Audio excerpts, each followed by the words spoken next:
Hey everyone, welcome to another deep dive. Oh, I love those. This time we're heading back to ancient Rome Oh, excellent. to unpack one of Shakespeare's most famous plays, Oh, I know exactly where we're going. Julius Caesar. Julius Caesar. It's got everything you could ask for. Um, Betrayal, assassination, Political intrigue. epic battles, and those timeless questions about power and ambition Absolutely. that never seem to get old. Never. It's like Shakespeare had this uncanny ability to tap into these fundamental truths about human nature that still resonate centuries later. Absolutely. And you know what? What's that? For our listeners who are literature students, Yeah. this is like a gold mine. Yeah. Julius Caesar is one of those plays that's studied all over the world. I remember reading this in high school. Oh, absolutely. So let's set the stage here. Okay. It's 44 BC. 44 BC. Rome is buzzing. Caesar's returned victorious. After crushing his rival. Yeah, think parades, Right. think the celebrations. Yeah, everyone's talking about him. Definitely. He's the man of the hour. Right. But not everyone's thrilled with Caesar's success. Not everyone. No, there's a shadow lurking underneath all the fanfare. Okay, tell me more. Well, remember those guys, Flavius and Marulus, Roman officials? Oh yeah, they're not happy. Not at all. They even scold the commoners for flip-flopping their loyalties. Oh, they're fickle. So fickle. Yeah. It's almost like Shakespeare's giving us a little nudge right there. Like foreshadowing. Foreshadowing, yeah. Like, pay attention. This mob mentality, this shifting loyalty, it's going to be important later on. Oh, good catch. Okay. Yeah. So now that we've got the backdrop, let's talk about the players in this political drama. Absolutely. The characters, oh, they're juicy. So you got Julius Caesar himself, the conquering hero. Ambitious, powerful, the man everyone's talking about. But is he a hero? Or is he on the verge of becoming a tyrant? Ooh, that's the million-dollar question, isn't it? It's Yeah. what makes Caesar such a fascinating character. He's charismatic, he's a brilliant military strategist, Yeah. but there are these hints of arrogance, Yeah. a thirst for power, and that makes some Romans, well, a little uneasy. Uneasy, definitely. Yeah. Now, one of those uneasy Romans is Brutus. Ah, Brutus, the honorable man. Yeah, he's a nobleman. He's known for his integrity. Mm-hmm. And he's actually Caesar's close friend. Close friend, which makes his dilemma even more heart-wrenching. Yeah, talk about an internal struggle. Absolutely, he's torn. He's absolutely torn. His loyalty? Between his loyalty to Caesar, his friend, Caesar. and then this deep love for Rome. For Rome, yeah. And for what the Republic stands for. Talk about inner turmoil. Yeah, Brutus embodies that struggle Yeah. between personal feelings and what you believe is the right thing to do. Yeah, and then you've got Cassius. Ah, Cassius, the master manipulator, The master pulling the strings. Yeah, he sees Caesar's ambition As a direct threat as a threat to the Republic. to the Republic, yeah. He's the one who's cooking up this conspiracy, this Yeah. plot to get Caesar out of the picture. And he's not afraid to play dirty. He'll do whatever it takes. Yeah, now how does he get Brutus involved? Right. Because Brutus he's like the moral compass of the play. Oh, he is. He's the one you want on your side, for sure. Right. And Cassius knows that. So he's smart. He appeals to Brutus's patriotism, Oh, yeah. his sense of honor, and he plays it brilliantly. So he's using Brutus's own like ideals against him. Exactly. He even plants these forged letters. Forged letters. Oh, yeah, making it seem like the Roman people themselves are fed up with Caesar and they want him gone. Wow, that's devious. It's cold. That's cold, but it's clever. It is clever. It Yeah. really highlights that theme of deception, right? And how words can be twisted to manipulate and persuade. It's like a theme that runs throughout the whole play. Absolutely. And it's interesting because Brutus, he's not like Cassius. Yeah. He's not driven by envy or personal gain. He genuinely believes Yeah. that what he's doing is for the greater good of Rome. Oh, wow. And that's what makes his decision all the more tragic. Yeah, he's willing to sacrifice his friendship. Sacrifice his friendship, his loyalty, Loyalty. for what he sees as the greater good. Okay, now before we get into like the assassination itself, Mm-hmm. there's this chilling moment, right? Yep. Of foreshadowing. Chilling, yes.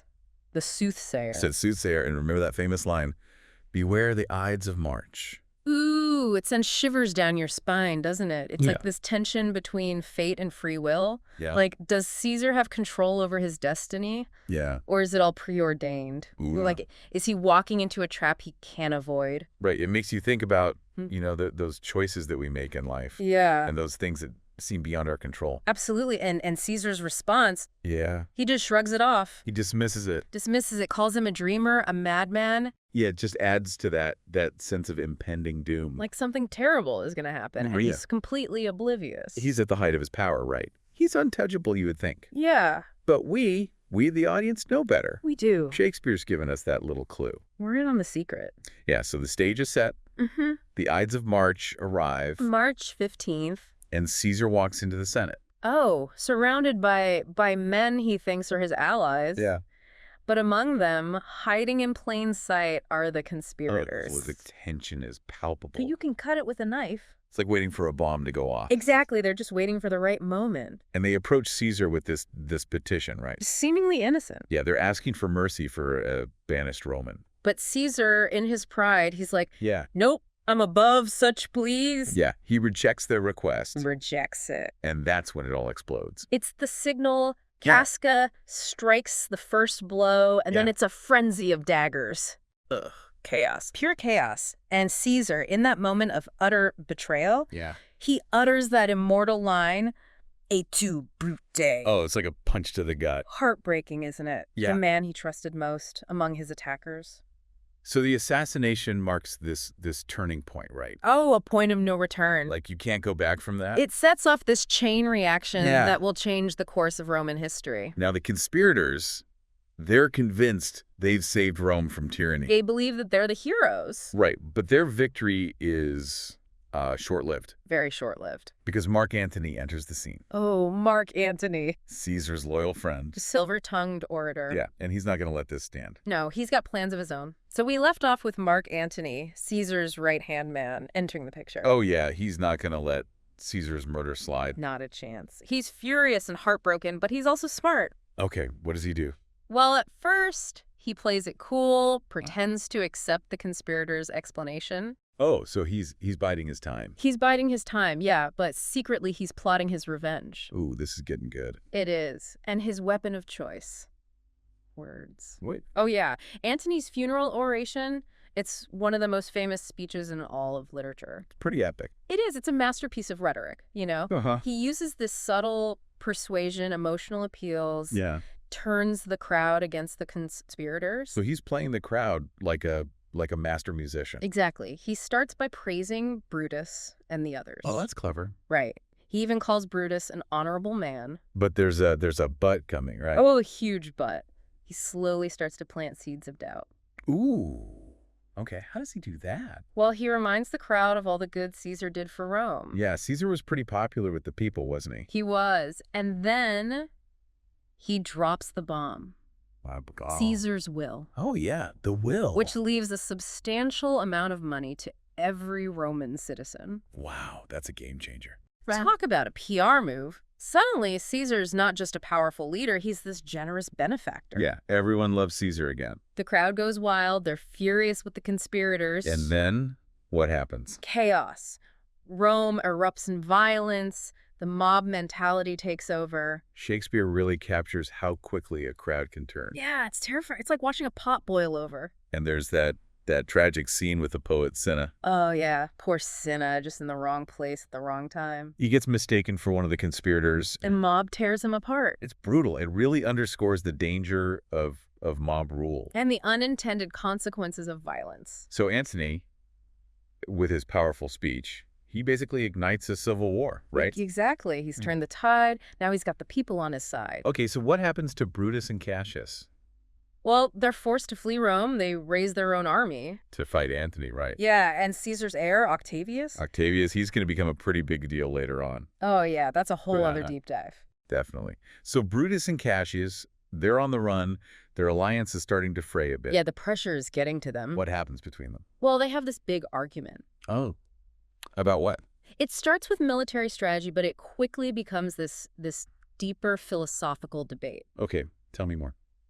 Brutus, he's still clinging to his ideals, you know? Yeah. He accuses Cassius of tarnishing their noble act by accepting bribes. Oh, wow. So he's still trying to justify the assassination? Yeah, he's trying to convince himself that it was all for the greater good.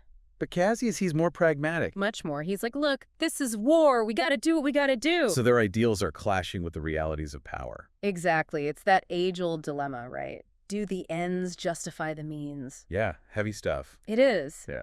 But eventually, they do reconcile. They have to, right? Yeah. They realize they're facing a common enemy. Anthony and Octavius. Exactly.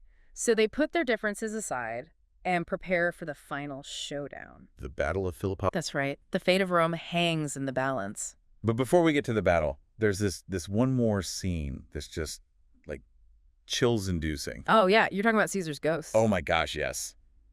Brutus is all alone in his tent at night. Yeah, trying to get some sleep before the big fight. And then, boom, the ghost of Caesar appears. Talk about a nightmare. It's like this psychological thriller tucked inside a historical drama. Yeah, it's really creepy. So what's your take on the ghost?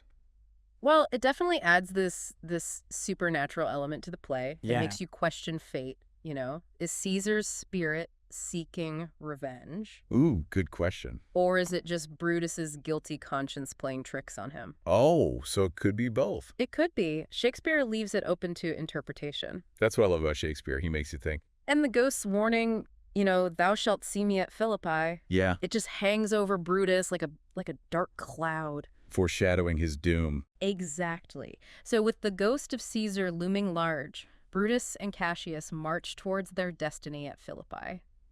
It's going to be epic. All right, so we've journeyed through ancient Rome. We sure have. Unpacked all the drama, the betrayal, the political intrigue, the epic battles in Julius Caesar. Such a powerful play. But now that the dust has settled, I'm curious. Yeah. What are some key takeaways? Oh, so then in this Shakespearean masterpiece? Well, first and foremost, it's shocking how relevant it still is today. Right. You think it's this ancient Roman story. Yeah.